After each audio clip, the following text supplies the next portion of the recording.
بعض ملکوں میں یہ بیہودہ رسم پائی جاتی ہے کہ شادی کی رات دلہن اپنے عجلۂ عروسی میں ہوتی ہے اور شوہر کو باہر مختلف مقامات کی سیر و تفریح کرائی جاتی ہے۔ رات کا ایک طویل حصہ گزر جانے کے بعد شوہر کو دلہن کے کمرے میں بھیجا جاتا ہے۔ دولہا اپنے ساتھ ایک ڈنڈا یا لاٹھی لے کر جاتا ہے اور دلہن کو خوب زد و کوب کرتا اور پیٹتا ہے۔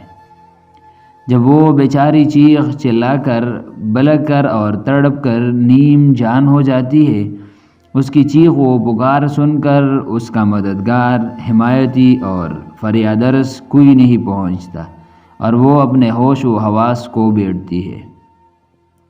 پھر لاٹھی والے مرد جناب دولہا صاحب اس پر حملہ ہوتے ہیں اور اپنی حسب منشا اسے نوچتے بمبوڑتے، اس کی بکارت زائل کرتے اور اس سے لطف اندوز ہوتے ہیں۔ جب صبح کا سورج نکلتا ہے تو حضرت دولہا بھی اپنے عجلۂ عروسی اور خوابگاہ سے خون سے رنگین ایک رومال جو پہلے سفید تھا لے کر برآمد ہوتے ہیں اور لوگوں کو اپنی مردانگی کی دلیل کے طور پر اسے پیش کرتے ہیں۔ وہ کیا دولہا ہے جس نے اپنی قوت مردانگی کے جوہر دکھاتے ہوئے اس کی بکارت زائل کی اور پردہ بکارت کے پٹنے سے جو خون نکلا اسے سفید رومال میں محفوظ کر لیا۔ پھر دولہا دلہن کی تعریف میں گیت گائے جاتے ہیں، دلہن کے باکرہ ہونے کی اور دولہے میاں کی مردانگی کی تعریفیں کی جاتی ہیں۔